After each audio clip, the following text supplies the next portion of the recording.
Não conte os seus planos para ninguém. Desapareça e volte totalmente irreconhecível. Guarde os seus sonhos para você, não compartilhe com ninguém. Mude em silêncio. Me conta, você já ouviu alguma dessas frases por aí? Ou mesmo você já disse alguma dessas frases? A gente precisa ter muito cuidado com simplesmente repetir algumas ideias só porque elas parecem fazer algum sentido, sem antes analisar e principalmente sem avaliar à luz da Bíblia. Então nesse vídeo eu vou te falar quais problemas eu vejo nesse tipo de pensamento e se existe alguma coisa que a gente pode realmente reter de bom, de algo assim dentro desse tipo de pensamento. Misericórdias renovadas, seja muito bem-vinda, minha Cis, a mais um vídeo aqui no canal. Se você ainda não me conhece, meu nome é Evelyn. Pega aí o seu cafezinho, o seu chá, o seu leite e vamos conversar sobre esse assunto. Estou aqui estreando meus presentes de aniversário, minha xícarazinha e microfone. Estamos de microfone novo, graças a Deus. Vamos então direto ao ponto. Quais são os problemas que eu vejo nesse tipo de pensamento? O primeiro é a motivação que pode estar por detrás desse tipo de pensamento. O que geralmente se fala é sobre como você vai realmente surpreender as pessoas quando você voltar totalmente diferente. Que as pessoas vão ver o seu sucesso, que as pessoas que duvidaram dos seus sonhos, que duvidaram de você, vão ver que você mudou, que você agora é outra pessoa. O que é que parece estar por detrás disso? Se não orgulho e vaidade. Não é que eu queira mudar porque eu quero me tornar melhor para a glória de Deus, porque eu quero ser uma esposa melhor, servir melhor o meu marido, porque eu quero ser uma profissional melhor e fazer aquele meu trabalho com afinco, com excelência. Não, eu quero mostrar para as pessoas como eu sou boa, como eu mudei. Isso pode revelar um coração que é movido pelo desejo de aprovação, ao invés do que Paulo nos ensina em Colossenses 3:23, para fazer tudo como para o Senhor e não para homens, porque é o Senhor a quem nós servimos. Uma outra forma que isso pode se manifestar é no medo de contar algum plano para alguém e gerar uma expectativa nas pessoas ao redor. E caso a gente queira voltar atrás, não, eu falei para as pessoas que eu ia fazer isso, nossa, mas agora eu não quero mais. Ou então, nossa, eu falei para as pessoas que ia por esse caminho e deu tudo errado, como é que eu vou dizer para as pessoas que eu falhei e que agora eu vou por um outro caminho? E às vezes a pessoa persiste no caminho que você já viu que tem uma falha, que tem um erro, que não vai dar certo, por medo de que as pessoas digam: olha, tá vendo? Você não conseguiu, você fracassou. Percebe que o que há no fundo desse tipo de pensamento, na raiz, é um temor de homens, movido pelo orgulho. Está tudo bem mudar de ideia. Fracassos acontecem na vida mesmo. E nós precisamos lidar com os fracassos, lidar com a mudança de opinião, por que não? Com humildade. Precisamos reconhecer que falhamos.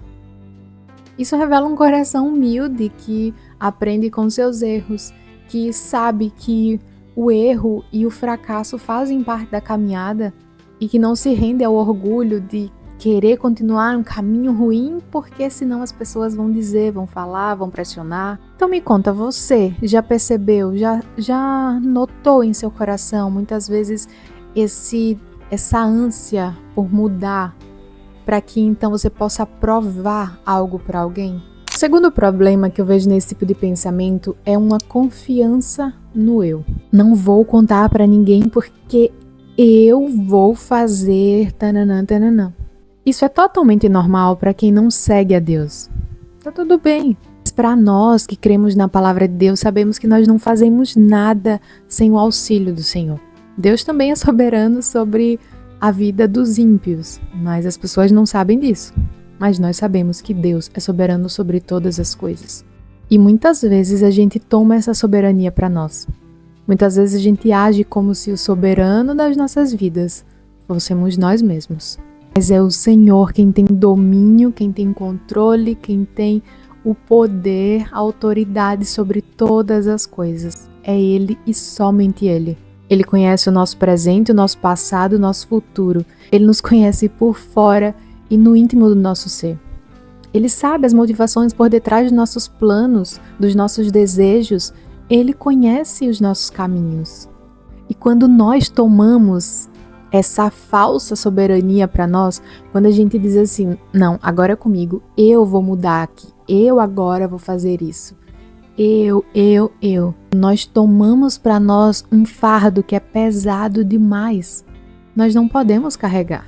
Provérbios 16, versículo 9 vai dizer que o coração do homem traça o seu caminho, mas é o Senhor quem lhe dirige os passos. Quantas vezes a gente foi por caminhos que a gente sabia que eram errados e a gente quebrou a cara? Nós precisamos, ao invés de querer fazer tudo no ímpeto, no impulso do eu, a gente precisa se render à vontade soberana do Senhor. De todo jeito a vontade dele vai ser feita, mas é melhor ir pelo caminho da obediência, não é mesmo? É menos dolorido ir pelo caminho da obediência. Mesmo que muitas vezes o caminho da obediência seja dolorido em alguns sentidos.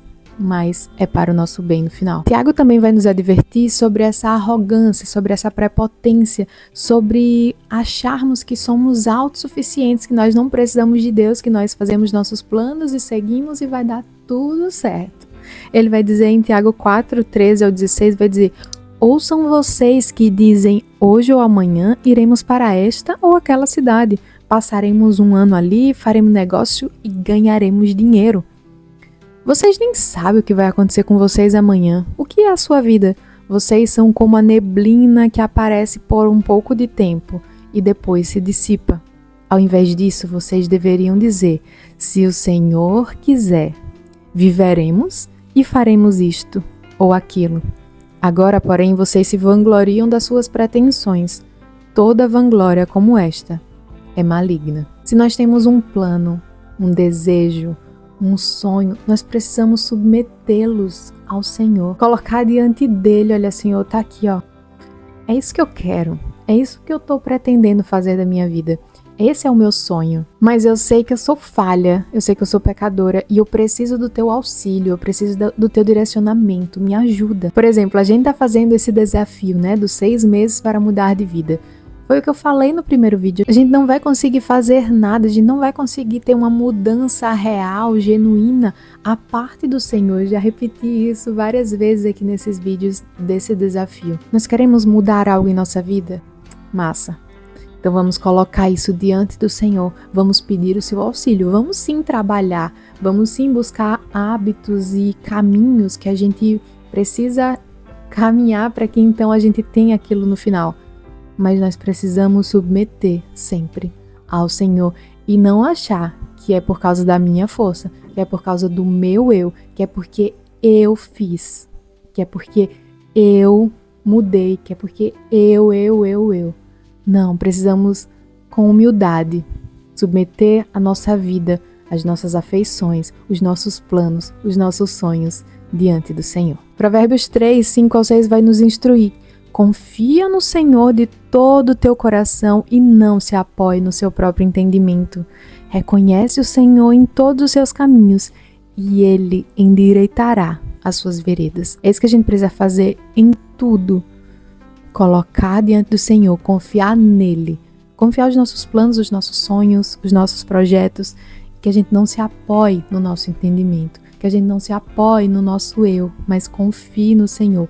Peça seu auxílio, sua ajuda, e Ele que vai endireitar nossas veredas. Me contem, vocês preferem quando o vídeo é aqui nesse local ou no sofá? Quero saber aqui nos comentários, porque eu tô olhando aqui agora, eu devia ter começado o vídeo aqui. Mas eu quero saber de vocês, o que é que vocês acham? Ou talvez isso de estar mudando também seja interessante pra vocês. Já para esse vídeo, já comenta aqui pra você não esquecer de me contar no final. PS. Fiz aqui uns cachos no meu cabelo com meia. Posso ensinar depois pra vocês, mas eu acho que esse lado ficou mais bonitinho, mais certinho. Esse tá meio Zé.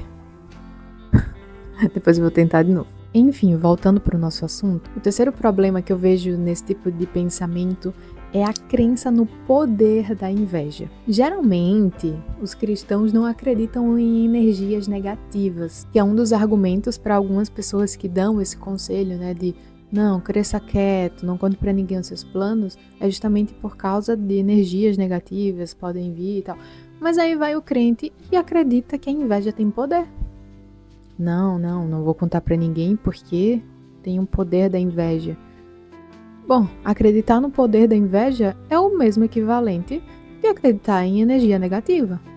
Tá tudo no mesmo bolo. A inveja é um pecado, e um pecado muito sério que a Bíblia abate e fala várias vezes, mas por si só não tem nenhum poder.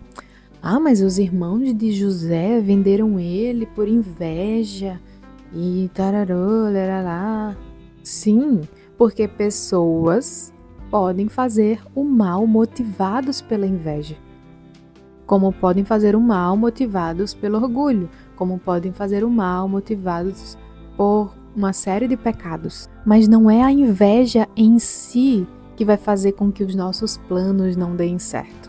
Porque tem muito isso, você já percebeu como quando você conta as coisas para as pessoas, geralmente não dá certo? Gente, por mais que haja uma percepção de que isso realmente aconteça, poxa, contei para uma amiga que tinha sido chamada para uma entrevista e tava tudo certo, o cara já tava dizendo, não, gostei de você e você vai ser chamada, e no final não deu certo. Tá, aí você acha que foi porque você contou para sua amiga que tá com inveja e aí a inveja dela fez o quê? Se você não acredita em energia negativa, o que foi que aconteceu? A inveja dela fez o quê? Porque o que poderia ter feito seria ela, motivada pela inveja, foi lá na empresa e falou sobre você, falou que você já tinha sido empregada em uma outra empresa e que tinha feito isso e aquilo outro, e aí sim o cara foi e desistiu. É a única coisa que poderia ser feito, mas, né? Geralmente isso não acontece. Mas muitas vezes a gente, como cristão, acha que nossos planos não deram certo porque a gente contou pra alguém. Mas, gente, é sério isso? Não, eu quero saber. Onde na Bíblia fala do poder da inveja? Olha, não conte seus planos pra ninguém, porque a inveja é tamanha, é um poder sobrenatural que vai fazer com... Vocês estão lendo a mesma Bíblia que eu? Porque na minha Bíblia não tem nada disso. Que Deus é esse que a gente está servindo? Porque a minha Bíblia fala sobre um Deus que é soberano, que tem todo o poder, que tem todo o domínio. A minha Bíblia me diz que Deus é refúgio para aqueles que confiam nele. A minha Bíblia me diz que Deus é Pai e cuida dos seus. Não, Cis, você entendeu. Pelo menos eu, acredito que o que paralisa os meus planos são as palavras do invejoso. É porque às vezes a gente conta algo para uma amiga, para alguém da nossa família, e as pessoas ficam falando coisas, ficam nos desestimulando, ficam palpitando. Então eu decidi que eu não vou mais contar os meus planos para ninguém poder vir palpitar naquilo que eu quero fazer. Tá, ok. Mas você percebe que você está confiando e se apoiando mais nas palavras que o suposto invejoso pode vir a falar sobre aquilo que você projeta, do que no próprio Deus, do que na soberania do próprio Deus. Mas segura esse ponto porque a gente vai falar um pouco sobre isso de uma outra perspectiva no final do vídeo. O meu quarto problema com esse tipo de pensamento é o desprezo pelo conselho. Ainda bate na questão da autossuficiência, mas agora eu quero falar horizontalmente, sabe? Em relação às pessoas ao nosso redor. Se a gente vive controlado por esse medo de inveja, das pessoas palpitarem, das pessoas invejarem o que a gente quer, ou sonha, ou projeta, nós passamos a realmente viver em uma desconfiança tal que faz com que a gente não busque conselho das pessoas. Isso acaba nos falando também que apenas só a minha ou a sua opinião importa. Mas a Bíblia nos instrui sobre a importância de buscar o conselho do sábio. Veja bem, do sábio. Provérbios 15:22 vai dizer: onde não há conselho, os projetos fracassam, mas com a multidão de conselheiros há bom êxito. A gente sabe que Provérbios é um livro de sabedoria, não são promessas, mas, por exemplo, Gálatas 6:2 vai dizer para a gente levar as cargas uns dos outros e assim cumpriremos a lei de Cristo. Deus nos deu pessoas ao nosso redor, pessoas que a gente pode caminhar, que a gente pode abrir o nosso coração, pessoas que a gente possa abrir sim o que a gente tem planejado. Olha, eu estou pensando em começar a investir nisso aqui. O que é que você acha? Você acha que é sábio? No ponto 2, nós falamos sobre a gente pedir ao Senhor auxílio em nossos planos, em nossos projetos. E muitas vezes o Senhor deseja nos auxiliar por meio das pessoas ao nosso redor, mas a gente acha que apenas a nossa opinião importa. Me conte, você tem alguém que você pode abrir o seu coração, que você pode pedir por conselhos? E pense, já aconteceu de você tomar uma decisão que você poderia ter pedido conselho a outras pessoas e não fez por orgulho? E aí você foi e quebrou a cara? Eu já. Nós precisamos, gente, uns dos outros. Nós não somos autossuficientes, nem em relação a Deus, obviamente, mas também não em relação às outras pessoas. Lembre, nós vivemos em uma comunidade da fé. Nós fomos inseridos lá. Nós somos parte do corpo de Cristo e nós precisamos ter pessoas com quem caminhar, com quem andar, com quem abrir o nosso coração, com quem pedir conselhos. Ok, dito tudo isso, já falei sobre os problemas que eu vejo nesse tipo de pensamento, mas já sabemos que nós não podemos ser controlados por esse tipo de coisa. Acho que a gente concorda em tudo isso que foi falado, né? Se você não concordar, você pode me falar aqui que vai ser um prazer ouvir sua opinião também. Será que não existe, assim, uma fagulha de verdade nesse tipo de pensamento? E eu acredito que sim. Então, o que é que a gente poderia filtrar de bom desse tipo de pensamento? A primeira coisa é que a gente precisa ter, sim, cuidado com quem a gente compartilha as coisas. Não é de tipo, não vou compartilhar com ninguém, a vida é minha, ninguém vai pra se meter na minha vida. Mas, gente, a gente sim tem que ter cuidado, tem que ser prudente sobre o que e com quem a gente compartilha determinadas coisas. Não por medo de receber pitaco, não, mas por prudência. Então, um exemplo bem bobo, assim.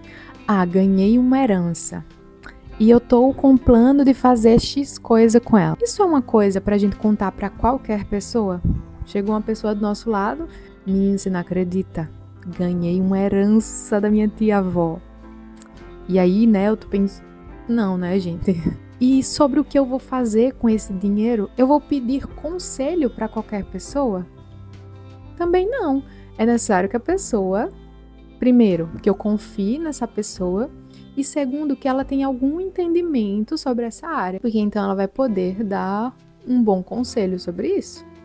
Nem que seja, olha, é melhor você estudar sobre isso. Ou então um conselho aqui do que a gente tá vivendo, né?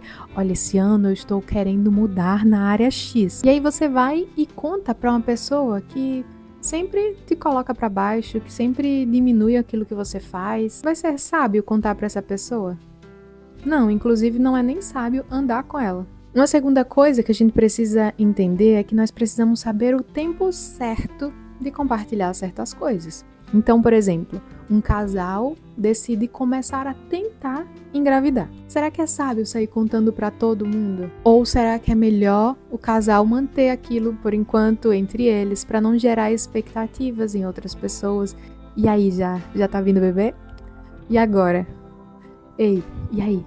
Já tá grávida, né? Já tô vendo a barriguinha aqui. Então é melhor evitar, para não gerar desconfortos futuros. Conseguem entender? Vocês pegaram o meu ponto? E agora, para finalizar, aquilo que eu falei lá no início, que era para segurar aquele ponto, que eu iria falar de uma outra perspectiva no final, sobre o exemplo que eu dei, né? Eu tenho medo de que eu conte para as pessoas e aí o caminho não dê certo, então eu fique meio que forçado a andar por aquele caminho que eu sei que não tá dando certo por medo que as pessoas vão falar. Como eu falei, nós devemos agir com humildade. Nós também temos que sondar o nosso coração sobre essa questão de temor a homens. Mas também vejo a necessidade de prudência. Chega aqui bem pertinho. Tem coisas que são realmente íntimas e não precisam nem deveriam ser contadas para todo mundo. Eles não precisam saber. Mas, de novo, Precisamos de pessoas para caminharmos. Precisamos de pessoas sábias que nos deem conselhos. Pessoas que a gente possa abrir o nosso coração. E que mesmo nesses momentos de, puxa, falhei. Eu fui por esse caminho, não deu certo. Ou até mesmo, puxa, falhei, não segui o seu conselho. Que a gente possa ali, ter alguém para nos acolher, para nos amar, para nos redirecionar. Bom, esse é o vídeo. E eu quero saber o que é que vocês acham sobre isso, quero muito saber a opinião de vocês, saber se faz sentido aí pra você. Você concorda, você discorda? Vamos continuar essa conversa nos comentários? E se você apenas concorda, mas não quer muito falar, coloca um coraçãozinho aqui só pra eu saber que você chegou até o final do vídeo e que você concorda com o que eu falei aqui, mas se não concorda, ou se concorda com algum adendo, eu gostaria muito de saber a sua opinião. Um cheiro, um queijo e até o próximo vídeo.